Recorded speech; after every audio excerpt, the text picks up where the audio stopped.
बच्चों, welcome back to my channel commerce Adda institute. तो चलिए बेटा, आज की क्लास में हम लोग बिजनेस स्टडीज़ पढ़ते हैं, क्लास 12 का, जिस चैप्टर का नाम है प्रिंसिपल ऑफ मैनेजमेंट। इसमें हम लोग बेटा एक टॉपिक हमने कवर किया था 14 प्रिंसिपल ऑफ मैनेजमेंट, जिसमें हेनरी फ्यूल्स का हम लोग पूरा प्रिंसिपल को पढ़े थे। आज बेटा हम लोग पढ़ेंगे बेटा साइंटिफिक मैनेजमेंट, जिसको लाया है किसने बेटा? F.W. टेलर ने, जिनका पूरा नाम क्या है बेटा? फ्रेडरिक विंसलॉ। क्या नाम बेटा? फ्रेडरिक विंसलॉ। ठीक है, तो साइंटिफिक मैनेजमेंट बेटा ध्यान दीजिएगा, साइंटिफिक मैनेजमेंट को बेटा आज हम लोग पढ़ेंगे। ठीक है, साइंटिफिक मैनेजमेंट का मतलब क्या होता है बेटा? साइंटिफिक मैनेजमेंट का मतलब होता है कि हम जो भी अपना स्ट्रैटेजी टेक्निक हम जो भी अप्लाई कर रहे हैं वो पहले से बना हुआ है। ठीक है, वो पहले से क्या है बेटा? प्रिपेयर्ड है। क्लियर? इसमें क्या है, F.W. टेलर ने अपने कंपनी में एज अ इंजीनियर उन्होंने इसको अप्लाई किया था। इसमें 4 प्रिंसिपल हैं, जैसे कि हमारे 14 प्रिंसिपल हेनरी फ्यूल्स के थे प्रिंसिपल ऑफ मैनेजमेंट, उसमें प्रिंसिपल ऑफ मैनेजमेंट 14 थे। यहाँ पर साइंटिफिक मैनेजमेंट जो F.W. टेलर ने अपना बनाया है कंपनी में अप्लाई करने के लिए, जो प्रिंसिपल साइंटिफिक मैनेजमेंट का, वो कितने प्रिंसिपल है बेटा? 4 है। कितने हैं? 4। ठीक है, तो इन्होंने क्यों बनाया इसको बेटा? इन्होंने इसलिए बनाया क्योंकि कंपनी के अंदर मोस्ट इंपॉर्टेंट चीज बेटा आपका होता है प्रोडक्शन आउटपुट। क्या होता है बेटा? प्रोडक्शन और आउटपुट। तो प्रोडक्शन आउटपुट को और बढ़ाने के लिए, एम्प्लॉयज की एफिशिएंसी को बढ़ाने के लिए, बात समझ में आ रहा है बेटा? प्रोडक्शन को बढ़ाने के लिए, एम्प्लॉयज की एफिशिएंसी को बढ़ाने के लिए इस प्रिंसिपल को F.W. टेलर ने बनाया है। जरा देखिए, हम लोग पढ़ते हैं अप्लाइड। अप्लाइड यानी कि कहां ये अप्लाई कैसे हो, जरा देखिए, applied scientific tools and method. इसमें बेटा जो F.W. टेलर ने जो 4 प्रिंसिपल बनाया है वो साइंटिफिकली है, वो साइंटिफिकली प्रिपेयर्ड किया उन्होंने। वही बोल रहा, साइंटिफिक टूल्स और मेथड है, ये इसको अप्लाई किया जाता है किस लिए? To increase the output and efficiency. Output का मतलब होता है बेटा प्रोडक्शन। क्या होता है? प्रोडक्शन। ठीक है, प्रोडक्शन को बढ़ाने के लिए कंपनी के अंदर, और एम्प्लॉयज की एफिशिएंसी को बढ़ाने के लिए। किसकी एफिशिएंसी बेटा? एम्प्लॉयज की एफिशिएंसी को बढ़ाने के लिए, प्रोडक्शन को बढ़ाने के लिए F.W. टेलर ने बताया है कि ये 4 प्रिंसिपल को अप्लाई करो तो और अच्छा होगा। कि उन्होंने अपने कंपनी में as a engineer, Midvale steel company को इंजीनियर थे, ठीक है, उन्होंने अप्लाई किया था और उनकी कंपनी ग्रोथ हो गई थी। ठीक है, जैसे हेनरी फ्यूल्स ने किया था। ठीक, सेकेंड बेटा, अब देखिए बेटा इनका हिस्ट्री पता करते हैं। ये बॉर्न यानी कब इनका जन्म हुआ, कहाँ हुआ, जरा देखते हैं। इनका पूरा नाम था फ्रेडरिक विंसलॉ टेलर, जिसको F.W. टेलर शॉर्ट में बोलते हैं। इनका पूरा नाम है Frederick Winslow Taylor. Was an American, बेटा ये अमेरिकन थे। ठीक है, and he was born in, इनका जन्म कब हुआ था बेटा? ध्यान दीजिएगा, 20 मार्च 1856। 20 मार्च 1856, ध्यान दीजिएगा। क्लियर? 20 मार्च 1856 को इनका बेटा जन्म हुआ था। ठीक है, इन पेंसिल्वेनिया, इनका जहां उनका जन्म हुआ था बेटा, उनका नाम था पेंसिल्वेनिया। ठीक है, जो कहां पर बेटा पड़ता है आपका? यूएसए में पड़ता है। ठीक है, United state of America. Clear?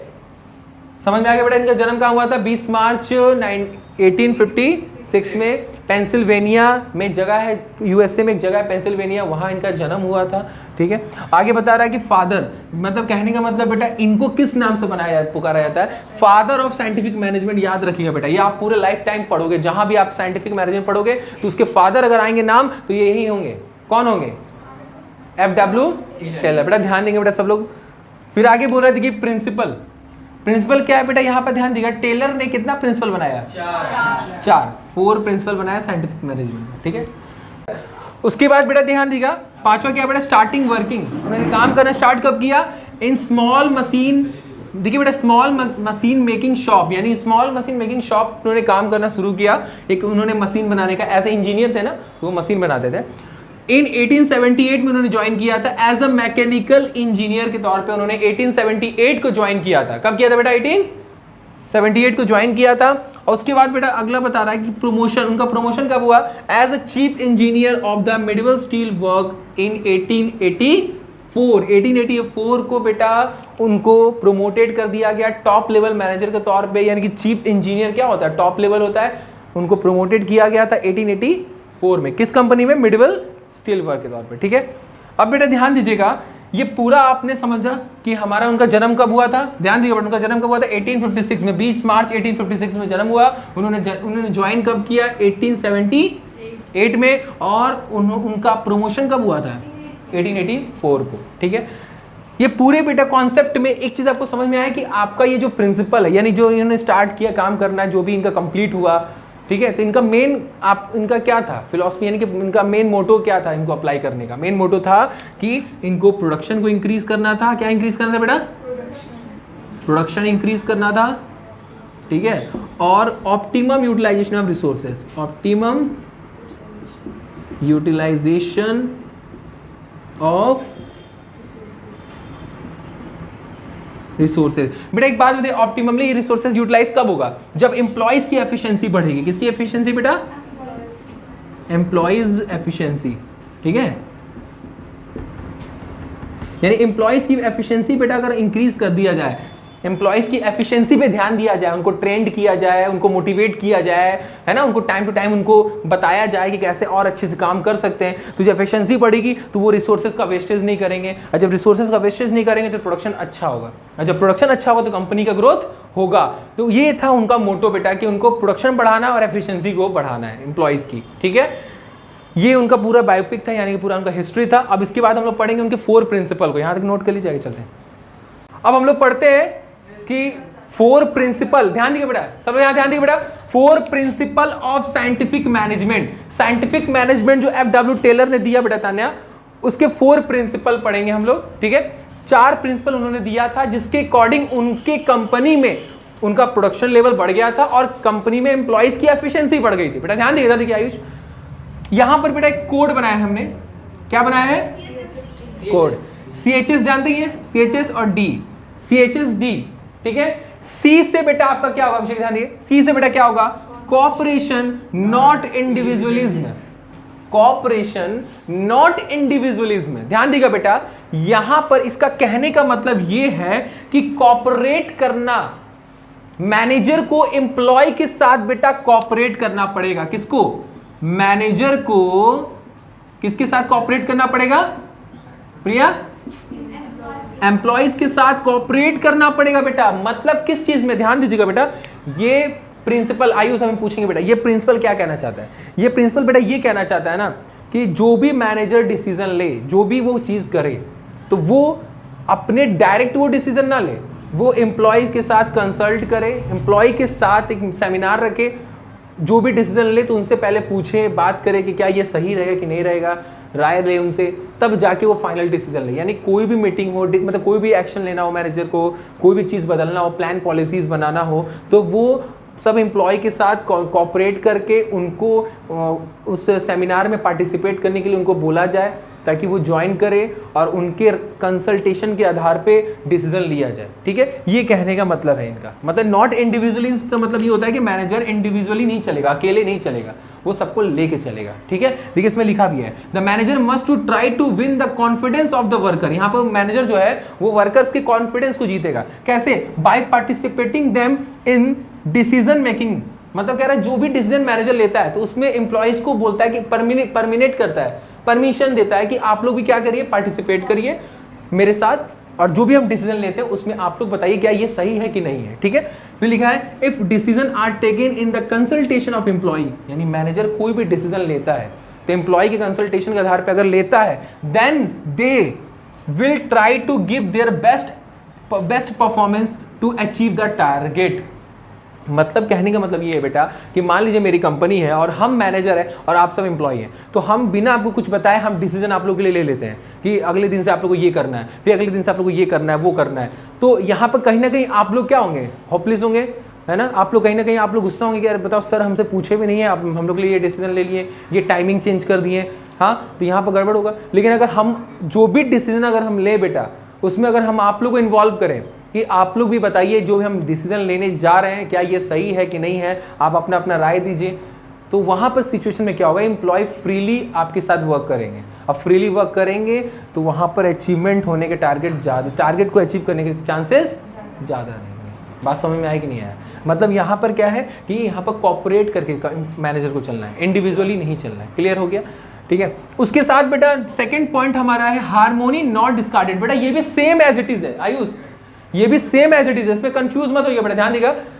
Corporation और हार्मोनी में क्या डिफरेंस? पहले देखिए हार्मोनियल को समझते हैं। हार्मोनी नॉट डिस्कार्डेड, देखिए बेटा हार्मोनियल का मतलब होता है कि मिलजुल के रहना, एक अच्छा बाउंडिंग बनाना, जो बाउंडेशन होता है, बाउंडिंग होता है एक दूसरे के साथ रिलेशन, वो रिलेशन एक अच्छा बनाना, दैट इज कॉल्ड हार्मोनियल।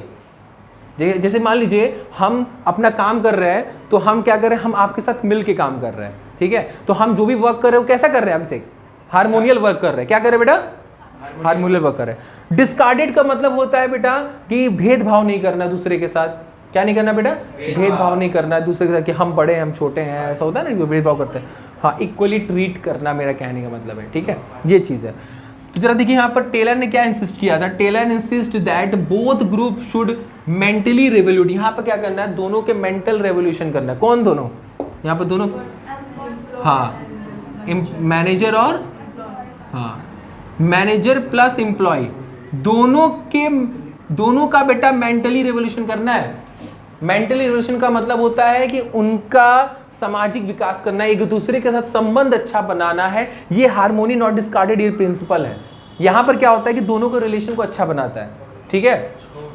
जैसे ऐसा होता है ना कि मान लीजिए कि जो टॉप लेवल मैनेजर होता है वो क्या करता है कि अपने एम्प्लॉय के साथ हुक्म जताता है, आयुष हुक्म जताता है, अच्छे से काम नहीं करता है बेटा, ठीक है। तो जो टॉप लेवल मैनेजर होता है उसके अंदर वो आ जाता है, क्या, ईगो आ जाता है कि हम बहुत बड़े हैं, हम अपने छोटे एम्प्लॉय को समझते नहीं है, हम जो भी काम करेंगे अपने हिसाब से करेंगे, इनसे कुछ नहीं मतलब है, ठीक है। तो ऐसा काम नहीं करना है। या फिर एम्प्लॉय हो गया, वो भी सोचेंगे कि देखो मैनेजर ढंग का नहीं है, उसको गाली देंगे, ये उल्टा सीधा बोलेंगे। तो ये सब चीज़ें नहीं होना चाहिए यहाँ पर। हाँ, वो क्या बोलते हैं, हमारे FW टेलर क्या बोलते हैं कि यहाँ पर सब एम्प्लॉय मैनेजर को मिलकर साथ काम करना है, उनके मेंटली रिवोल्यूशन करो, उन दोनों के साथ ऐसा बिहेव करो, ऐसा उनको बताओ कि तुम दोनों साथ में काम करिए, आप दोनों ही एक क्या बोलते हैं हमारे कंपनी के मेन एसेट्स हो, है ना, कि अगर आप दोनों साथ रहोगे तभी हमारी कंपनी ग्रो करेगा, नहीं साथ रहोगे तो ग्रो नहीं करेगा, ठीक है। उनका मेंटल रेवोल्यूशन करना, उनके मानसिक का बदलाव करना, ये हार्मोनी नॉट डिस्कार्डेड है, ठीक है।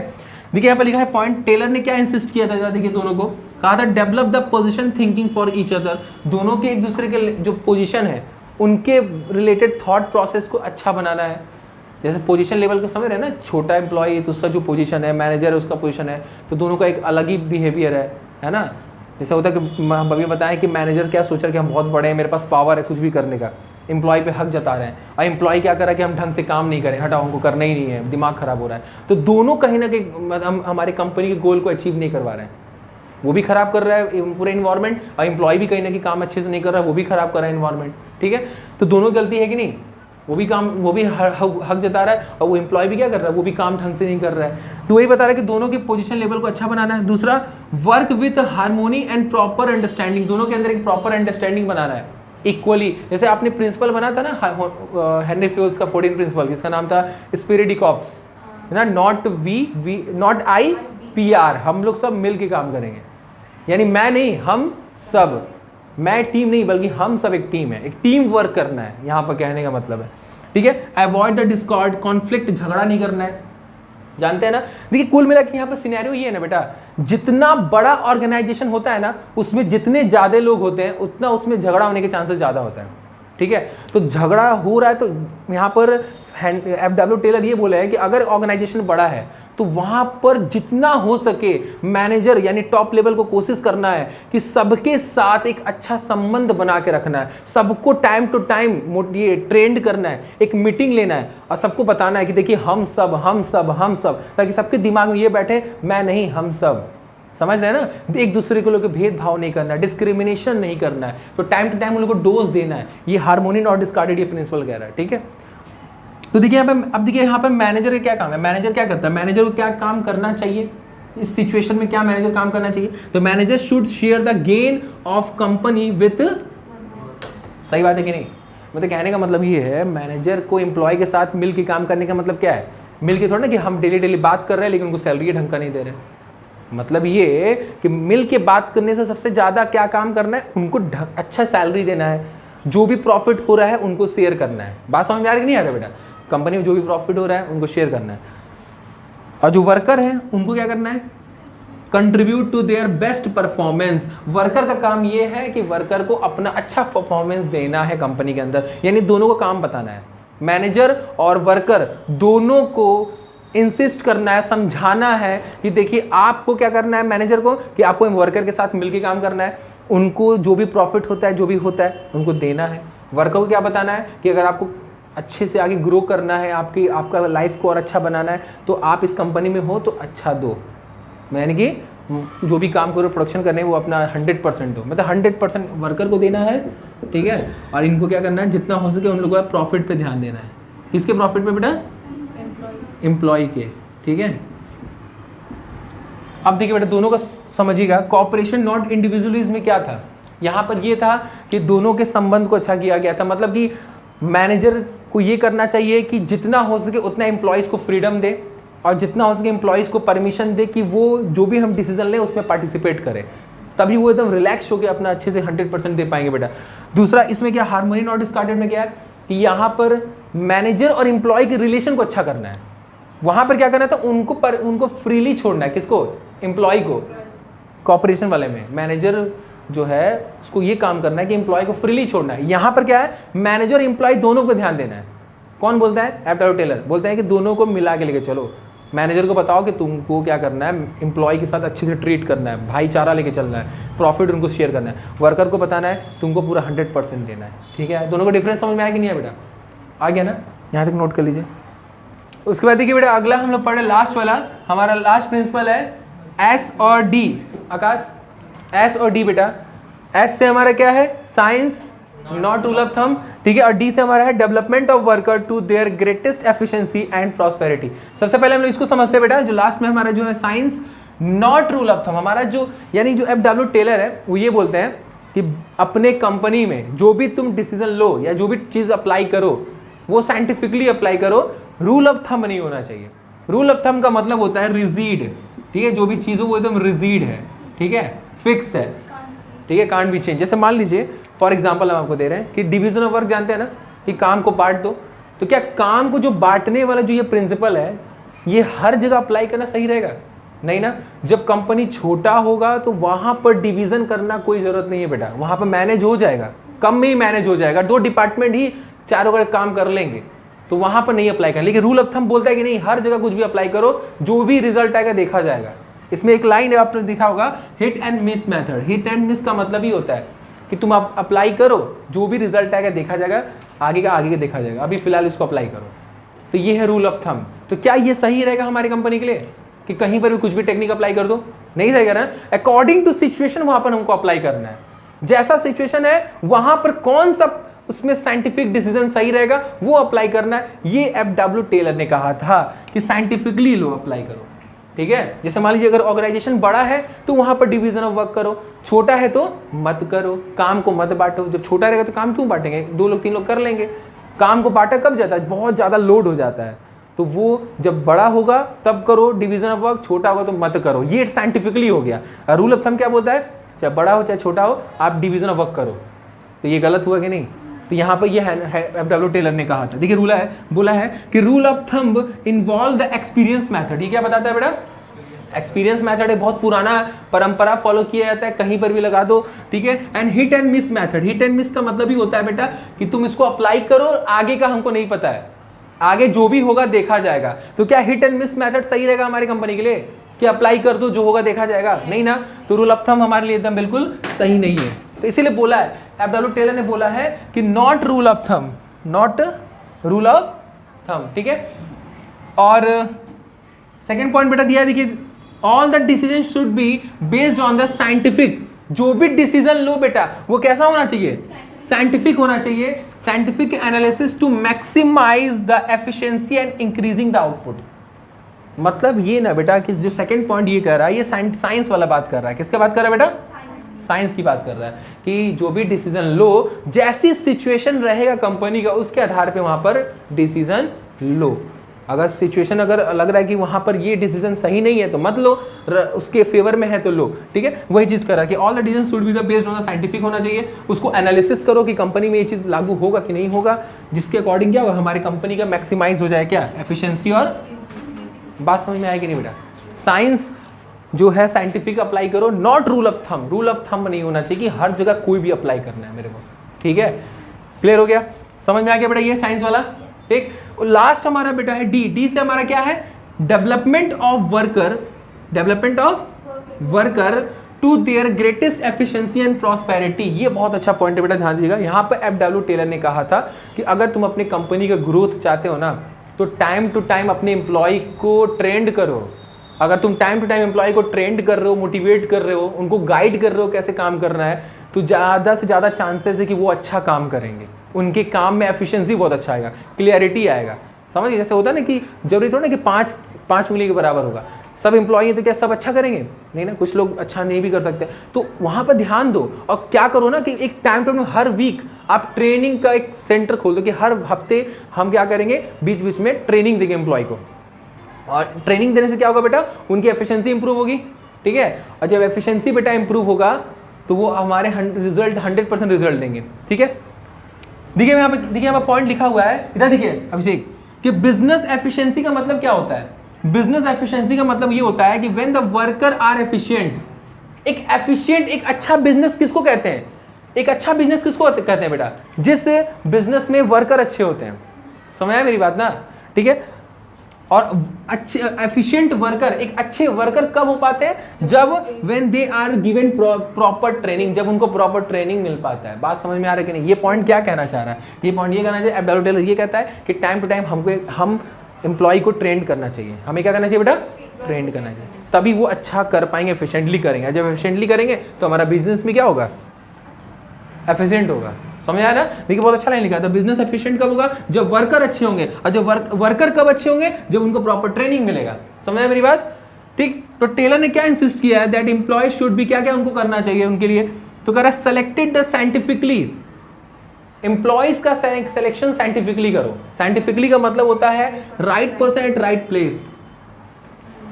कौन सा एम्प्लॉय किस डिपार्टमेंट के लिए सही रहेगा, उसके अकॉर्डिंग उनका सिलेक्शन करो। ऐसा नहीं कि कुछ भी एम्प्लॉय को रख लिए, उनको कोई भी पढ़ाने के लिए सिलेबस दे दीजिए। फॉर एग्जांपल स्कूल का ले लीजिए, स्कूल में वैकेंसी खाली है, मान लीजिए इकोनॉमिक्स का और अकाउंट्स का। फॉर एग्जांपल हमने क्या किया कि हमें 2 टीचर चाहिए, हमने सोचा कि यार एक टीचर मिल रहा है अकाउंट्स का, उसको दोनों दे देते हैं पढ़ाने के लिए। क्या ये सही रहेगा, सुटेबल है हमारे लिए? नहीं ना, रिजल्ट अच्छा नहीं दे पाएंगे। तो सही चुनो, सही प्लेस के लिए। कौन सा एम्प्लॉय किस डिपार्टमेंट के लिए सही रहेगा, उसको उनके सही जगह पे प्लेस कर दो उनको। तो वही बोला, साइंटिफिकली उनका सिलेक्शन होना चाहिए, ठीक है। दूसरा क्या है, असाइन द वर्क, उनको काम दो। असाइन मतलब होता है काम दो, according to his mental and physical capability. उनके मेंटल और फिजिकल कैपेबिलिटी के आधार पर उनको काम देना चाहिए। और ऐसा नहीं कि मान लीजिए हम उनको पढ़ाने के लिए दे रहे हैं, तो फॉर एग्जाम्पल जैसे आप लोग स्कूल में देखे होंगे कि कई सारे स्कूल में ऐसा होता है कि 11th के टीचर अलग होते हैं, 12th के अलग होते हैं, ठीक है। क्यों होता है? क्योंकि उनकी एफिशिएंसी दोनों की डिफरेंस होती है। जो 12th का टीचर होता है वो बहुत 100% मतलब रिजल्ट देता है, 100%ली वो क्या करता है, टीचिंग करता है बच्चों के, ताकि बच्चों का रिजल्ट अच्छा है। और 11th का जो होता है उसका थोड़ा कम रहता है कि नहीं रहता है। तो उनकी कैपेबिलिटी के आधार पे उनको प्लेस किया गया कि नहीं किया गया। तो वही हमारे एफ.डब्ल्यू. टेलर कहते हैं कि उनको जो ड्यूटी दो उसके कैपेबिलिटी के आधार पे दो, कि कितना उसके अंदर क्षमता है, कितना वो कर सकता है, उसके आधार पे दो। ऐसा मत करो कि उसको जितना क्षमता नहीं उससे ज़्यादा दे दिए, तो वो कर देगा लेकिन उतना अच्छा नहीं करेगा। बात समझ में आएगी नहीं आया? और सबसे मोस्ट इंपॉर्टेंट क्या होता है, टाइम टू टाइम उनको क्या देना चाहिए प्रिया? क्या नहीं प्रिया? ट्रेनिंग देना, जिससे क्या होगी, उनकी एफिशिएंसी बढ़ जाएगी। तो ये सब बेटा हमारा पॉइंट है जिन्होंने टेलर ने इंसिस्ट किया था एम्प्लॉय के लिए। तो ये पॉइंट था कि एम्प्लॉयज़ को ट्रेंड करना है, ताकि एम्प्लॉय जब ट्रेंड हो जाएंगे तो हमारी कंपनी का ग्रोथ होगा। बात समझ में आए? और इससे पहले वाला क्या था, साइंस, जो भी मैनेजमेंट हो उसको साइंटिफिकली डिसीजन लेना है, रूल ऑफ थंब का अप्लाई नहीं करना है कि कहीं पर भी कुछ भी हम डिसीजन ले लें, नहीं, अकॉर्डिंग टू सिचुएशन वहाँ पर डिसीजन लेना है। बड़ा ऑर्गेनाइजेशन है तो वहाँ पर डिवीजन ऑफ वर्क करो, छोटा है तो मत करो। समझ में आ गया ना बेटा? दोनों पॉइंट क्लियर हो गया? जो 4 थे, CHSD।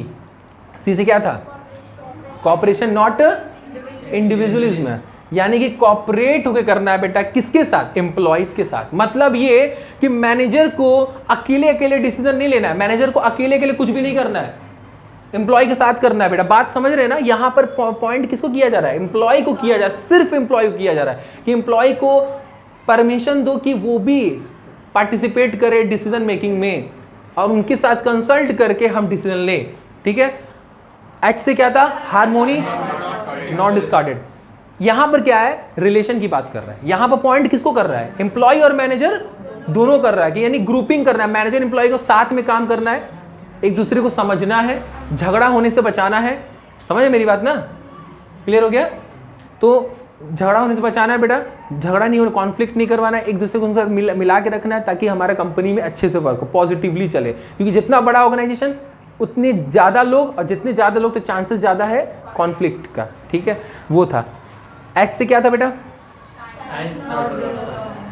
जो भी डिसीजन लेना है साइंटिफिकली लेना है, यानी कि साइंटिफिकली का मतलब होता है अकॉर्डिंग टू सिचुएशन पे कौन सा डिसीजन सही रहेगा वो लेना है, ये साइंस कहता है। रूल ऑफ थंब कहता है कि कुछ भी अप्लाई करो, हिट एंड मिस, यानी कि अप्लाई करो जो भी रिजल्ट आएगा देखा जाएगा।